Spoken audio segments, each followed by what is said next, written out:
प्रिय मसीही भाइयों और बहनों, इस सत्य को खुले हृदय और अडिग मन से सुनिए, क्योंकि आज मैं आपके साथ यीशु मसीह हमारे प्रभु में हमारे उद्धार की शाश्वत निश्चितता साझा कर रहा हूं। और मैं प्रार्थना करता हूं कि परमेश्वर की आत्मा आपकी समझ को प्रकाशित करे, क्योंकि हम उसकी कृपा की सुंदरता को देखते हैं। कई हृदय कांप उठे हैं इस प्रश्न से, क्या एक मसीही अपना उद्धार खो सकता है? फिर भी परमेश्वर का वचन उस आत्मा को शांति और अडिग विश्वास देता है जो सत्य को ईमानदारी से खोजती है। और जैसा कि प्रेरित कार्य अध्याय 17 पद 11 में कहा गया है, वे थे थेस्सलोनिकी के लोगों से अधिक सज्जन, क्योंकि उन्होंने यह वचन पूरी तत्परता से ग्रहण किया और प्रतिदिन शास्त्रों का अध्ययन किया कि क्या यह बातें सच हैं। हमें दिखाता है कि परिश्रमी अध्ययन की शक्ति और समझ प्राप्त करने का आशीर्वाद कितना बड़ा है। वचन स्वयं इन प्रश्नों के उत्तर देता है। यदि हम विनम्रता पूर्वक अध्ययन करें और सत्य के वचन को सही ढंग से विभाजित करें, जैसा कि द्वितीय तीमुथियुस अध्याय 2 पद 15 में कहा गया है, अपने आप को परमेश्वर के प्रति सिद्ध दिखाने के लिए अध्ययन करो। एक ऐसा कार्यकर्ता जो लज्जित ना हो, सत्य के वचन को सही ढंग से विभाजित करते हुए यह स्पष्ट करता है कि उद्धार हमारे कर्मों पर निर्भर नहीं करता, बल्कि मसीह के पूर्ण कार्य पर निर्भर है। अब हम गलाटियों अध्याय 5 पद 4 को देखते हैं, जहां प्रेरित पौलुस लिखते हैं, मसीह आपके लिए कोई प्रभाव नहीं रहे। जो भी तुम कानून द्वारा धर्मी ठहराए गए हो, तुम अनुग्रह से गिर गए हो। इसका अर्थ यह नहीं है कि गलाटियों ने अपना उद्धार खो दिया, क्योंकि पौलुस उन्हें गलाटियों अध्याय 1 पद 11, अध्याय 3 पद 15, अध्याय 4 पद 12, 28, 30, अध्याय 5 पद 11, 13, अध्याय 6 पद 1 और 6 पद 18 में 9 बार भाइयों कहकर संबोधित करता है। यह उनके मसीह में स्थिति को साबित करता है। वे उद्धार से बाहर नहीं गए, बल्कि कृपा के सिद्धांत से भटक गए और कर्म और कानून की ओर लौट गए, यह भूलते हुए कि इफिसियों अध्याय 2 पद 8 और 9 में लिखा है, क्योंकि कृपा द्वारा तुम विश्वास से उद्धार पाए, और यह तुम्हारे द्वारा नहीं है, यह परमेश्वर का दान है, कर्मों से नहीं, ताकि कोई घमंड न करे। और रोमियो अध्याय 11 पद 6 याद दिलाता है, यदि कृपा से है तो यह कर्मों से नहीं है, अन्यथा कृपा और नहीं रह जाती। यह स्पष्ट करता है कि उद्धार एक दिव्य उपहार है, पूर्ण, सुरक्षित और अकल्पनीय। अक्सर भ्रम उन वचनों को पढ़ने से उत्पन्न होता है जो अन्य व्यवस्थाओं के लिए हैं, जैसे हिब्रू अध्याय 6 पद 4 से 6, क्योंकि यह असंभव है कि जो एक बार प्रकाशित हुए और जिन्होंने स्वर्गीय दान का स्वाद चखा और पवित्र आत्मा के सहभागी बने और परमेश्वर के शुभ वचन और आने वाली दुनिया की शक्तियों का स्वाद चखा, यदि वे फिर से पथभ्रष्ट हो जाए तो उन्हें पुनः पश्चाताप की ओर नयापन देना। यह देखकर कि वे अपने लिए परमेश्वर के पुत्र को फिर से क्रूस पर चढ़ाते हैं और उसे खुले अपमान में डालते हैं, जो इज़राइल के लिए हैं, न कि मसीह के शरीर की चर्च के लिए, क्योंकि ये यहूदी थे जिन्होंने मसीह के चमत्कार देखे लेकिन अविश्वास में रहे, जैसा कि हिब्रू अध्याय 2 पद 3 और 4 में लिखा है, हम इतने बड़े उद्धार की अनदेखी करके कैसे बचेंगे, जिसे प्रारंभ में प्रभु द्वारा कहा गया और उन लोगों द्वारा हमारे लिए पुष्टि किया गया जिन्होंने उसे सुना। परमेश्वर भी उन्हें साक्षी देते हुए चिन्हों और आश्चर्यों और विविध चमत्कारों और पवित्र आत्मा के दानों के अनुसार अपने स्वेच्छा से।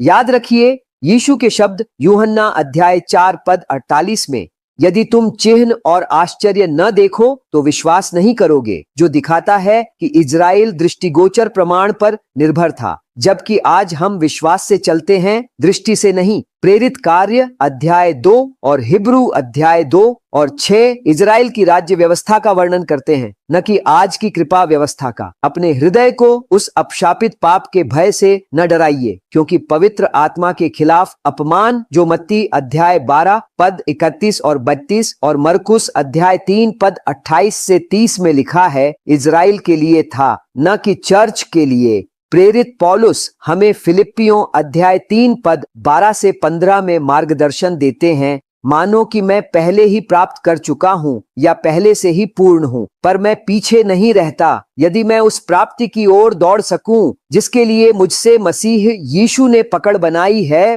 मैं परमेश्वर की उच्च बुलाहट के लिए पुरस्कार की ओर दौड़ता हूँ, जो आध्यात्मिक वृद्धि और परिपक्वता के बारे में है, न कि उद्धार अर्जित करने के बारे में। फिलिप्पियों अध्याय 2 पद 12 कहता है, अपने उद्धार को भय और कांप के साथ पूरा करो। और पद 13 जारी रखता है, क्योंकि यह परमेश्वर है जो तुम्हारे भीतर काम करता है, इच्छा करने और उसके अच्छे आनंद के अनुसार करने के लिए, जो दर्शाता है कि परमेश्वर स्वयं विश्वासी को सक्रिय करते हैं ताकि वह पहले से ही दिया गया उद्धार जी सके। इसी तरह प्रथम कुरिन्थियों अध्याय 9 पद 27 हमें अनुशासन और साक्ष्य बनाए रखने की चेतावनी देता है, न कि उद्धार खोने की। कुछ लोग मत्ती अध्याय 24 पद 13 को उद्धृत करते हैं, जो अंत तक सहन करेगा वही उद्धारित होगा। लेकिन प्रिय भाइयों, यह इजराइल के 7 वर्ष के संकट काल के लिए है, न कि चर्च के लिए। और मत्ती अध्याय 24 पद 22 स्पष्ट करता है, यदि वे दिन घटाए न जाते तो कोई मांस बच न पाता, पर चुनिंदा लोगों के लिए वे दिन घटाए जाएंगे। पुराने नियम में पवित्र आत्मा स्थायी रूप से निवास नहीं करते थे, जैसा कि दाऊद ने भजन संहिता अध्याय 51 पद 11 में प्रार्थना की, मुझे अपनी उपस्थिति से दूर न फेंको और मुझसे अपनी पवित्र आत्मा को न हटा दो। लेकिन आज हम पवित्र आत्मा द्वारा शाश्वत रूप से सीलित हैं, जैसा कि इफिसियों अध्याय 1 पद 13 और अध्याय 4 पद 30 में लिखा है। द्वितीय पतरस अध्याय 2 पद 20 और 21 पर विचार करें, क्योंकि यदि वे इस दुनिया की अशुद्धियों से भागकर प्रभु और उद्धारकर्ता यीशु मसीह के ज्ञान से मुक्त हो गए, फिर भी वे उसमें फंस जाएं और पराजित हों, तो उनका अंतिम परिणाम प्रारंभ से भी बुरा होगा।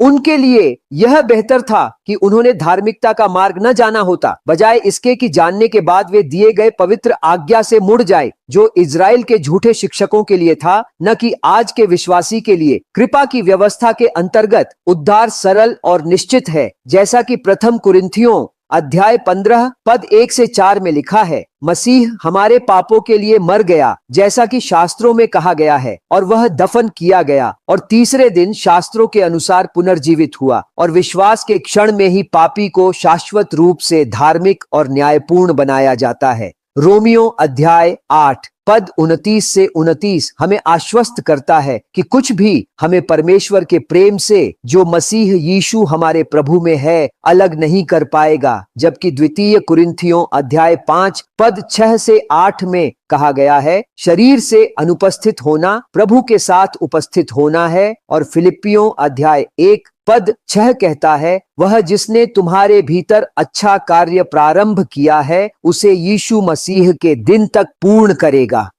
सबसे अपरिपक्व विश्वासियों जैसे कुरिन्थियों को भी प्रथम कुरिन्थियों अध्याय 1 पद 7 और 8 में आश्वासन मिला कि परमेश्वर उन्हें अंत तक पुष्टि करेगा, ताकि वे हमारे प्रभु यीशु मसीह के दिन दोष रहित हों। और पद 9 में याद दिलाया गया, परमेश्वर विश्वसनीय है। हे प्रियजन, यह हमारी आशा का लंगर है। प्रथम यूहन्ना अध्याय 1 पद 7 कहता है, यीशु मसीह का रक्त उसका पुत्र हमें सभी पापों से शुद्ध करता है। जबकि कुलुस्सियों अध्याय 1 पद 14 कहता है, जिसमें हमें उसके रक्त के द्वारा मुक्ति मिली, यहाँ तक कि पापों की क्षमा भी। और इफिसियों अध्याय 4 पद 22 कहता है, जैसा परमेश्वर ने मसीह के कारण तुम्हें क्षमा किया। रोमियो अध्याय 4 पद 1 से 5 सिखाता है कि विश्वास न कि कर्म धार्मिकता लाता है। और द्वितीय कुरिन्थियों अध्याय 5 पद 1 और कहता है, क्योंकि उसने उसे हमारे लिए पाप बनाकर, जिसने पाप न किया, हमें परमेश्वर की धार्मिकता बनाया। ओ परमेश्वर के भक्तों, सुनो, एक बार उद्धार प्राप्त करने के बाद हमेशा उद्धारित रहना, पवित्र आत्मा द्वारा शाश्वत रूप से सीलित। हमारा उद्धार हमारी पकड़ में नहीं, बल्कि परमेश्वर की अडिग पकड़ में सुरक्षित है। हम सुरक्षित हैं, हम संरक्षित हैं, हम सदा उसके हैं। इसलिए कलवारी पर मसीह के पूर्ण कार्य में विश्राम कीजिए, उसकी कृपा में आनंदित होइए। इस धन्य आश्वासन को सभी के साथ साझा कीजिए। और प्रियजन, आपका हृदय इस सत्य से मजबूत हो, आपका विश्वास अडिग खड़ा रहे, और आप प्रत्येक दिन मसीह में पूर्णता के साथ जीवन व्यतीत करें, जब तक हम उसे प्रत्यक्ष रूप से उसकी महिमा में नहीं देखें। आमीन।